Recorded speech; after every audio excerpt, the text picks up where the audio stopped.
All right, the last of the subclasses in the new 2024 Player's Handbook, we're going to be going over the Wizard.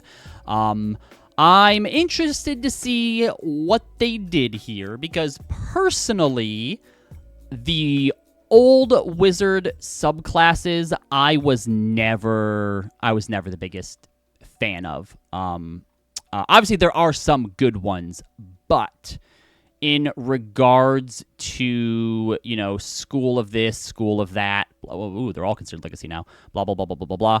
I always thought it was really boring that all of them had, like, the section that was just like, oh, since this is your main school, any spells of that school cost you half as much gold and half as much time to do. Super, super lame that was sort of part of it. So let's go through and see what we have with the Wizard. All right. There could be changes in, like, how many prepared spells, cantrip spells, and stuff you get. So keep that in mind. Whoops. Cantrips all look like they are the same. I think all of the spell book stuff changed in that the number of spells you get is, like, set instead of being based on, like, a stat. I don't play Wizards all that often.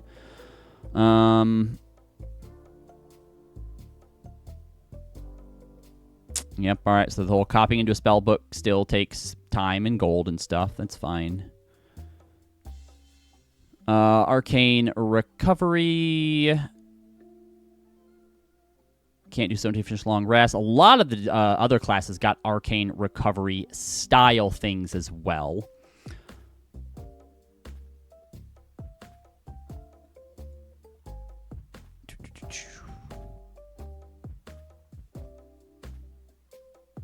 Okay, so Scholar is something new, giving them some expertise in one of these. Arcana, History, Investigation, Medicine, Nature, Religion. That's pretty cool. When you finish a short rest, you can study your spell book and replace one of the level 1+ wizard spells you have prepared for your spellcasting feature with another level 1+ spell from your spell book. Oh, when you finish a short rest. Okay, yeah, that's cool. Yeah, that's fine. That's a fine addition. Can only do it one time.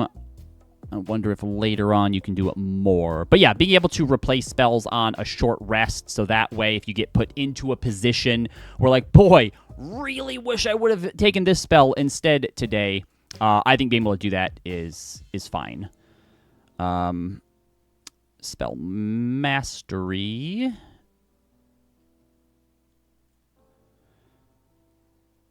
Choose level 1 or level 2 spell in your spell book that have a casting time of an action. You always have those spells prepared. You can cast them at their lowest level without expending a spell slot. To cast either spell at a higher level, you must expend a spell slot.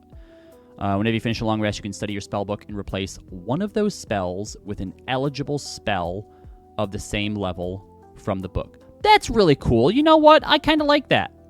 Giving you essentially infinite level 1 and level 2 spells. Although, wait, hold on. I think I might change my mind and might think that that's really dumb in a second here. What level is Silvery Barbs? It's a first level spell. Great. Cool. So everyone can cast Silvery Barbs at first level without expending a spell slot. We hate that. But no, overall, I think that's pretty cool. And replace one of those spells, and you can change it anytime too. So it's not like a permanent thing. So yeah, infinite magic missiles. Let's go. And signature spells. Choose 2 level 3 spells in your spell book as your signature spells. You always have those prepared, and you can cast each of them once at level 3 without expending a spell slot. When you do so, you can't cast them again in this way until you finish a short or long rest. To cast either spell at a higher level, you must expend a spell slot. Okay. I do like that idea though, of, like, wizards, when they get to a certain point, those lower level spells can be done or cast in a way that doesn't cost you your resources. So those are cool. I like those. All right, moving into the subclasses now. Abjurer. Kelly says, I just had an idea for a wizard item that might be a bit of a nightmare. Lay it on us, and we'll get back to it as soon as we get through these subclasses here. All right, choose 2 wizard spells from the Abjuration School, each of which must be no higher than level 2, and add them to your spell book for free. Fine. In addition, when you gain access to a new level of spell slots in this class, you can add 1 wizard spell from the Abjuration School to your spell book for free. Must be of a level of which you have spell slots. Okay. Arcane Ward. You can weave magic around yourself for protection. When you cast an Abjuration spell with a spell slot, you can simultaneously use a strand of the spell's magic to create a magical ward on yourself that lasts until you finish a long rest. The ward has a hit point maximum equal to twice your wizard level plus your intelligence modifier. Whenever you take damage, the ward takes the damage instead. And if you have any resistances or vulnerabilities, apply them before reducing the ward's hit points. If the damage reduces the ward to 0 hit points, you take any remaining damage. While the ward has 0 hit points, it can't absorb damage, but its magic remains. Whenever you cast an Abjuration spell with a spell slot, the ward regains a number of hit points equal to twice the level of the spell slot. And alternatively, as a bonus action, you can expend a spell slot, and the ward regains a number of hit points equal to twice the level of the spell slot expended. Once you create it, you can't create again until you finish a long rest. Okay, this is really, really cool, and what I think I would have originally expected out of a wizard subclass, where your abilities, your features, like what you can do is inspired and themed around the magic. So Abjuration magic is protective stuff. So this idea that you have this sort of permanent shield that is fueled by your Abjuration spells, that is really, really cool. If you see this on a wizard, you know that's an Abjuration wizard. You know, interested to get to Diviner, because I know that the Divination wizard with their like portents and stuff is something that, you know, was obviously one of the favored and really, really powerful subclasses. But it's sort of that type of thing. You should be able to do stuff with sort of raw magic that relates to your school of magic and isn't just like, oh yeah, when you learn Abjuration spells, it's cheaper. That's really cool. I really like that. Arcane Ward is a really, really cool feature. Protected Ward. When a creature that you can see within 30 feet of yourself takes damage, you can take a reaction to cause your Arcane Ward to absorb that damage. If this damage reduces the ward to 0 hit points, the warded creature takes any remaining damage, and if it has resistances. And perfect. You know, this is what I always say too, is that when you get new features in a subclass, they should build upon the other features you have, because that, to me, what that demonstrates is that as a character, you are honing and improving the abilities that you have. You're becoming stronger. You're learning to use them in more complex ways, as opposed to just getting something new, or even worse, just a random passive thing that's just like, no, yeah, you can't be charmed anymore. That doesn't actually impact the way that you play the class. So right off the bat here, I really, really like Abjurer from the Arcane Ward. Projected Ward, improving it as well. Both of those are very, very cool features that play into the theme of that subclass. Spellbreaker. You always have counter spell and dispel magic spells prepared. In addition, you can cast dispel magic as a bonus action, and you can add your proficiency bonus to its ability check. That's pretty cool. When you cast either spell with a spell slot, the slot isn't expended if the spell fails to stop a spell. That's really good. It always feels bad to use up a precious resource like a spell slot and then have it do nothing or go anywhere.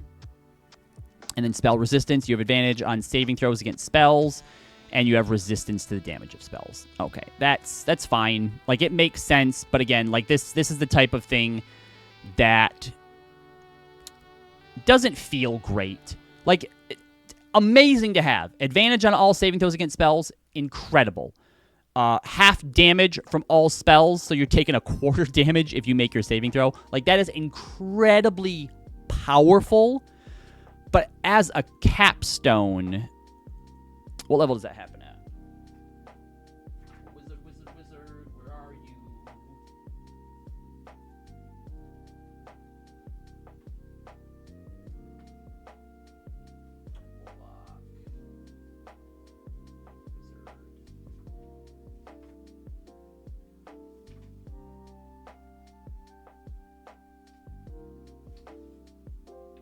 Sorry, I'm almost there. I'm looking for it. Oh my god, so many spells. Level 14. Okay. Like, yeah, again, it's fine, but I personally, as a player, when I get class or subclass features that are just a thing that happens now, it just doesn't feel as fun for me. All right, Diviner. Choose 2 wizard spells from the Divination School. Add them for free. Cool, cool, cool. All right, so yeah, it looks like they still have their portents. So, Glimpses of the Future. To press on your awareness when you finish a long rest, roll 2 d20s and record the numbers rolled. You can replace any d20 test made by you or a creature you can see with one of them. Yep, that's fine. You lose any unforeseen rolls. Expert. Casting divination spells comes so easily to you that it expends only a fraction of your spellcasting efforts. When you cast a divination spell using a level 2+ spell slot, you regain 1 expended spell slot. The slot you regain must be of a level lower than the slot you expended and can't be higher than a level 3. All right, so if you use a level 2 spell slot, you can get back a level 1. If you use a level 5, you can get back a level 4, 3, 2, 1. That's pretty cool. That's fine. Third Eye, you can increase your powers of perception. As a bonus action, choose one of the following benefits, which lasts until you start a short or long rest. And you can't use this feature again until you finish a short or long rest. So you can technically always have these up. Gaining dark vision, 220 feet. You can read any language. You can cast See Invisibility without expending a spell slot. All right, that's cool. That's fine. It fits in with the theme of everything. And then at level 14, Greater Portent, the visions of your dreams intensify and paint a more accurate picture in your mind of what is to come. Roll 3 d20s for your portent feature rather than 2. Yeah, that's all right.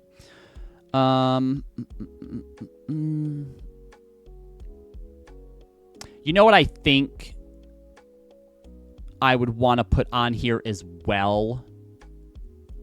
Just because, like, it's like, obviously, having another portent is a very powerful thing. But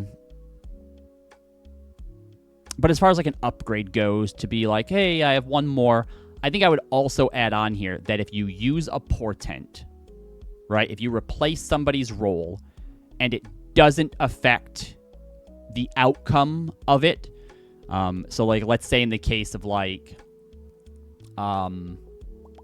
you know, you have like a 14, and so you use a 14 on something. It's like, oh, you know, like something goes to attack, and you're like, I'm going to make that a 14. Oh, it still hits. You get to re-roll that portent, and then, you know, have it for later, basically. You know, kind of like the idea of, like, because of what you thought was going to come to pass didn't, you kind of get like a redo on it or something. I don't know. I think there's something there. I feel like this was just a little something else. Evoker. All right, free evocation spells. Potent cantrip. Your damaging cantrips affect even creatures that avoid the brunt of the effect. When you cast a cantrip at a creature and you miss with the attack roll, or it succeeds on the saving throw, the target takes half the cantrip's damage, if any, but suffers no additional effect from the cantrip.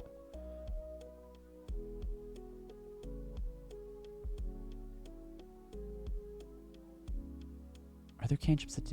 Oh, yeah, okay, yeah. I guess there are a lot of cantrips that just have, like, you know, like, chill touch, for example. You know, things can't heal. So, all right, yeah, that's cool. Always doing at least half damage with cantrips, which at lower levels is still going to feel really bad. Sculpt spells. You create pockets of relative safety within the effects of your evocations. When you cast an evocation spell that affects other creatures that you can see, you can choose a number of them equal to 1 plus the spell's level. Chosen creatures automatically succeed on their saving throws, and they take no damage if they would normally take half damage. Okay, that is good. Is that the way Sculpt spell was? Yeah, okay. Yep, so Sculpt spell, yeah, that's fine. Allows you to fireball and not hurt your friends.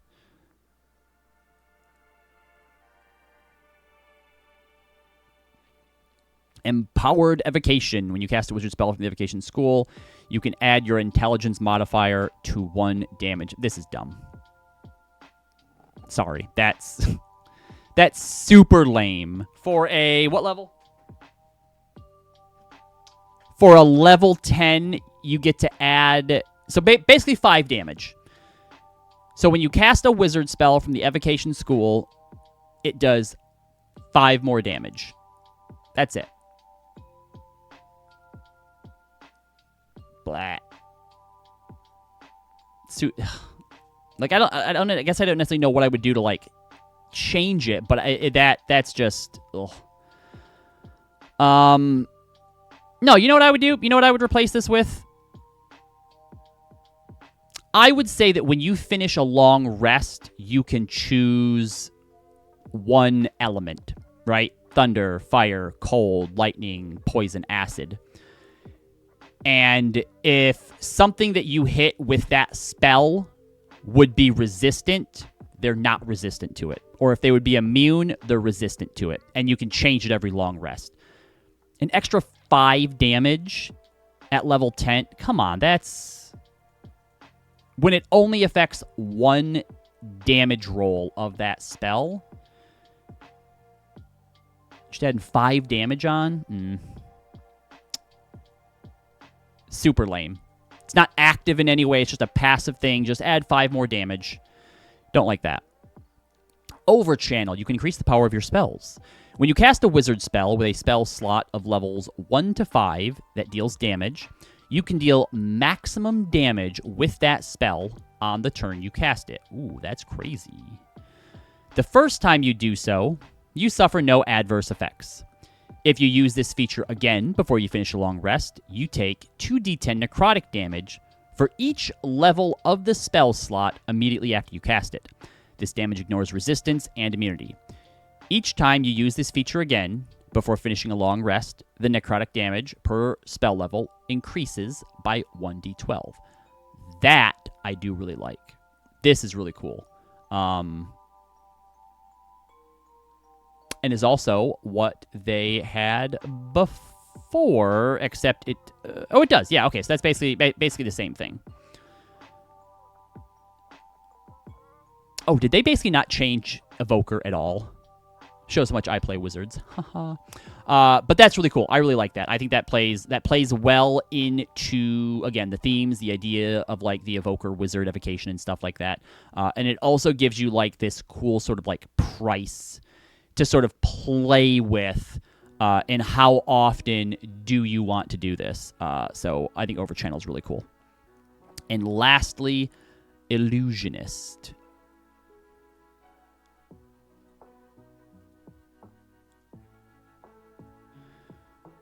Improved illusions. You can cast illusion spells without verbal components.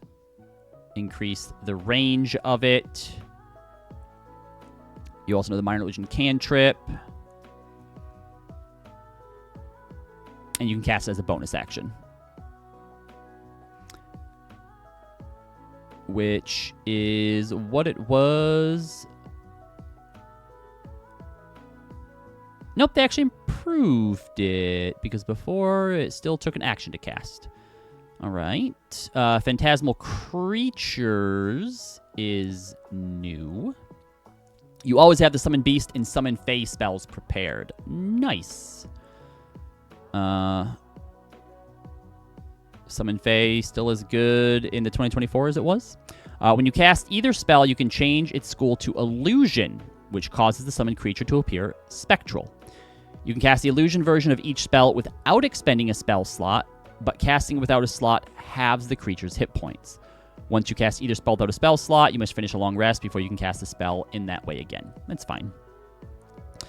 Illusory, and that replaced, when you cast an illusion spell that has a duration of 1 minute or longer, you can use your action to change the nature of that illusion, provided that you can see it. That seems weirdly vague. Yeah, so that sucked. So phantasmal creatures, way better than whatever that was. When a creature hits you with an attack, you can take a reaction to impose an illusory duplicate of yourself between the attacker and yourself. The attack automatically misses you, and the illusion dissipates. Once you use this feature, you can't use it again until you finish a short or long rest, and you can restore your use of it by expending a level 2+ spell slot, no action required. That's great. See, that's another one of those things where, like, this fits really well with the theme of being an illusionist. I love that it's not like you do this and it gets disadvantage. No, it straight up misses. For squishy wizards and something popping up out of nowhere and hitting you with like a critical attack, a critical hit, and then you being able to go, no, that makes sense. The fact that you can get it back requiring no action by expending a level 2+ spell slot means you can do that as long as you have spell slots and a reaction. I think this is really, really good. Illusory Self is a great subclass feature that ticks the main box of what I think makes a great subclass feature. When you see a wizard use Illusory Self, you know Illusion Wizard. Like, there's no question. And that's basically what it was before, but now you can use it multiple times. Illusory Reality. You have learned to weave shadow magic into your illusions to give them a semi-reality. When you cast an illusion spell with a spell slot, you can choose one inanimate, non-magical object that is part of the illusion and make that object real. You can do this on your turn as a bonus action. While the spell is ongoing, the object remains real for 1 minute, during which it can't deal damage or give any conditions. For example, you can create an illusion of a bridge over a chasm and then make it real and cross it. Okay, I see. All right. I was thinking like what? So like you make the illusion of a knight and the sword is real, but it can't deal damage. All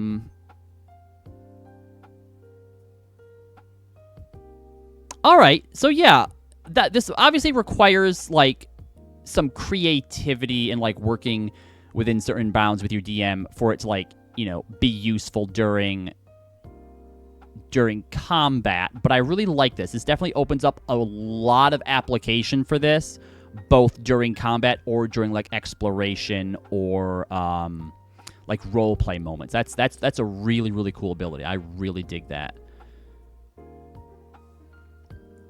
And it's not a whole lot different from the old one, it looks like, either.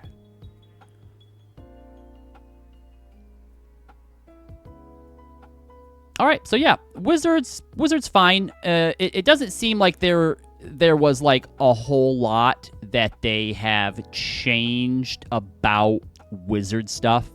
A lot of these are all very, very, very similar to what they were, with sort of like minor tweaks and changes here, which again kind of makes me feel like, well, why just the 4 of them then? Like you could have made some like new ones as opposed to just updating. And see, it's things like this that I think the people who talk about like how bad it feels rebuying this book when all of the subclasses for some classes are kind of essentially the same with like minor tweaks and like additions. I feel like you could have included some either new subclasses as well that were like, I feel like every class should have included at least 1 or 2 new subclasses or subclasses that have undergone significant changes to where they feel new, such as like the Warlocks. I think the Archfey Patron basically has turned you into like Nightcrawler now. But yeah, I'd be curious to know what people think. Which of these are their favorite, or what other subclasses they would have preferred to have seen changed, or what sort of changes they may have made. All right. There we go. That's all of the subclasses dealt with. All right. So, Kelly, I agree, Kelly. That is one of my favorite changes. One of my favorite changes. Listen to me. I think easily, hands down, my favorite sort of overall general change in the 2024 Player's Handbook is all of the once per short rest or once per long rest abilities now having the option to, without an action cost, being able to spend or like sacrifice one of like your major resources to be able to get that use back. I think that that is easily one of the best changes in the Player's Handbook. And now it makes it so like, I used to always feel like, when I had one of those, oh, I really need to save that for like a really good moment because I only get the one of them. And now I feel like players are empowered to use those more often, even if they may not be extremely impactful and may only be like, well, you know what, we could probably do with suffering this thing that I could avoid or fix, but I'm going to save this for later because it's not too bad right now. Being able to feel like you don't need to save those one-use abilities for like a really, really big moment, I think will lead players to use them a lot more.